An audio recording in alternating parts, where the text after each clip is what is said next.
বোধহয় সময় এসেছে সিদ্ধান্ত নেওয়ার। কি বিষয় রে? এই আমার বিষয় আর সুজয় কাকুর বিষয়।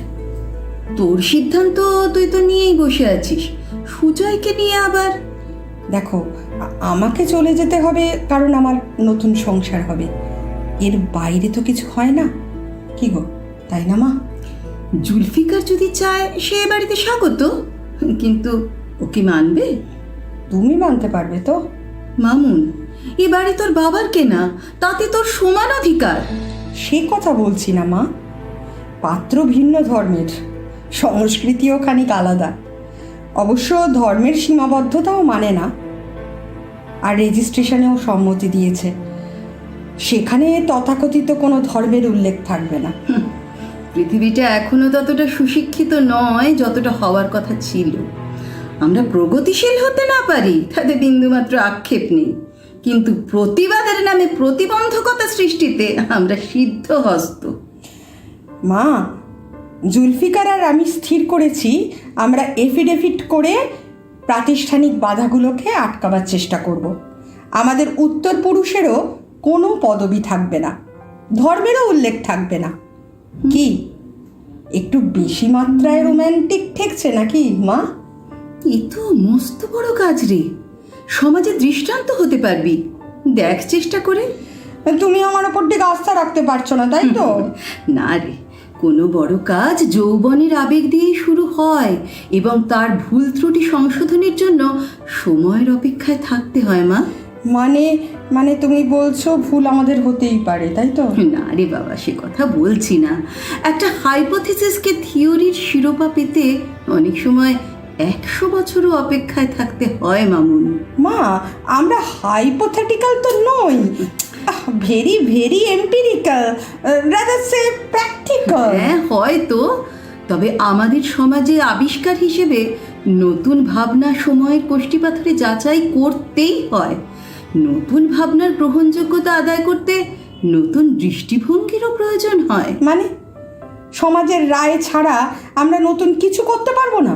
করতে পারো, তবে তা মানাতে পারবে কিনা তা কিন্তু শর্ত সাপেক্ষ।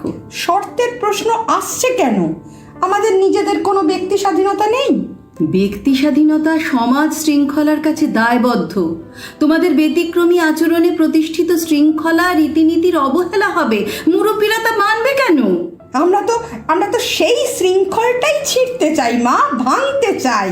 চাইলেই পুরনোকে ভাঙা যায় না মামুন, আত্মবলিদান দিতে হয়, স্রোতের বিরুদ্ধে যাওয়ার সঠিক মন্ত্র শিখতে হয়।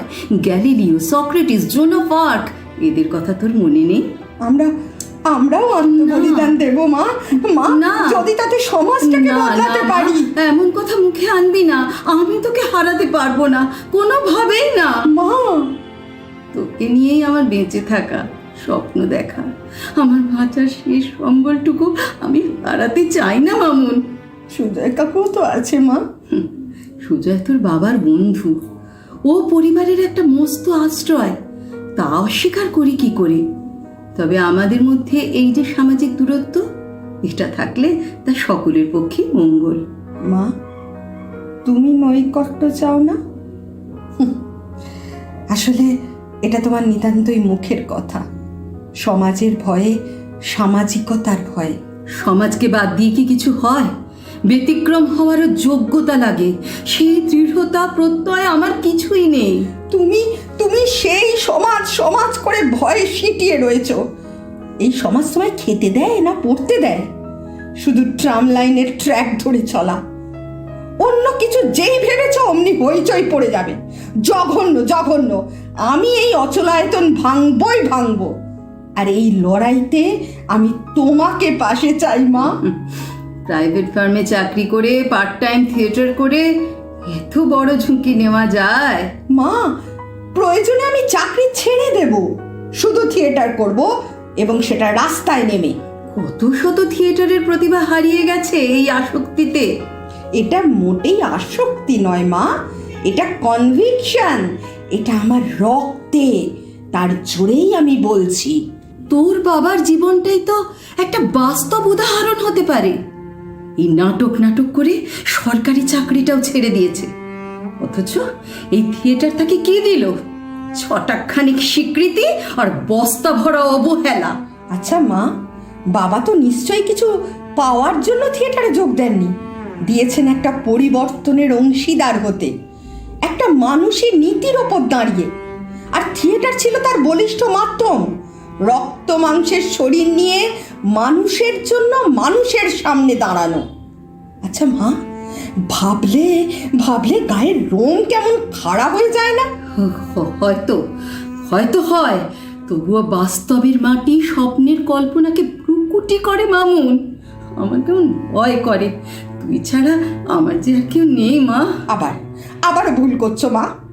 জুলফিকার আছে, সুজয় কাকু আছে, আর আছে কত অসংখ্য মানুষ যারা তোমায় দূর থেকে ভালোবাসে, তোমার জীবনবোধকে সম্মান করে, শ্রদ্ধা করে। কিন্তু কোনো কিন্তু নয়, তুমি সুজয় কাকুর সঙ্গে একটা পাকাপাকি বন্ডিংয়ে আসছো। এখানে কোনো দ্বিধা বাধা আমি আসতেই দেব না। তুই কি পাগল হয়ে গেলি? বন্ডিং কি শুধু কাগজ কলমে হয়? তোমার কথায় এই সমাজ স্বীকৃতির জন্যই তো কাগজে কলমে বন্ডিং। আচ্ছা ঠিক আছে, সুজয়ের কথা এখন ভাবতে হবে না, তোরা আগে নিজেদের জীবন পথ স্থির কর। অনেক কাঠখড় পোড়াতে হবে দেখবি। বাবা আমাদের মাঝে নেই, কিন্তু বাবা তো তোমার আমার জীবনের সব কাজেতে আছে, এটা আমি অনুভব করি মা। তবু বলছি সুজয় কাকুর অবদানও কিন্তু আমাদের জীবনে কম নয়। বাবার অনুপস্থিতিতে প্রতিটা মুহূর্ত তিনি আমাদের পাশে থেকেছেন, আজও থাকছেন। তা কোনো কিছুর বিনিময়ে নয়, শুধু বন্ধুত্বের প্রতি অকৃত্রিম ভালোবাসা থেকে। এসব কথা তুই আমায় বলে দিবি, তারপর বুঝবো। তা তো নয় মা, কিন্তু সমাজের মুখোশধারী হায়নাগুলোকে তুই চিনিস না মামুন? তারা মুহূর্তে দাঁত নখ ব্যবহার করতে দ্বিধা করে না। ওটা ক্ষমতার জোরে, অর্থের জোরে। কিন্তু অর্থ আর প্রতিপত্তির বাইরেও যে একটা মস্ত শক্তি লুকিয়ে আছে মা এই সমাজে, তারও বিরাট ক্ষমতা। আর ওই শক্তিকে দমিয়ে রাখতেই সমাজের মাতব্বরেরা সদাই ব্যস্ত। সেই শক্তির বিরুদ্ধে যেতে ক্ষেত্র তৈরি করতে হয়, মতের সংহতির দরকার হয়, সে মস্ত কাজ। আমরা তো সেই কাজটাই করার চেষ্টা করছি মা, থিয়েটার দিয়ে। আর যেটা মাধ্যম সেটাই আমার হাতিয়ার, এটাই তো পথ মা। তুই যেন হঠাৎ করে কেমন বড় হয়ে গেলি রে মামুন। মা তুমি কিন্তু আর আমাকে থামিয়ে দিও না। সুজয় কাকুর মতো এরকম মানুষ আছে নাকি সমাজে বলো তো? উচ্চ শিক্ষিত, রুচিশীল, দায়িত্বশীল, বিবেকবান, অথচ দেখো প্রখর আত্মসম্মানবোধ, মানুষের বিপদে পাশে থাকেন, মনুষ্যত্বের অবমাননায় গলা উঁচু করে রুখে দাঁড়ান। এমন মানুষই তো আমাদের পথ দেখাবেন। ওর এই সমাজবোধের মূলে না রয়েছে অকৃত্রিম মানব প্রেম। মানুষকে কাছে টেনে নেওয়ার দুর্বার শক্তি আছে ওর মধ্যে।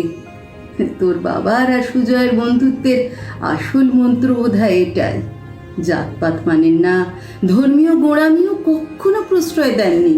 এমন একজন ঝকঝকে ব্যক্তিত্ব আমাদের পরিবারের মাথার উপরে থাক, এটা তুমি চাও না মা?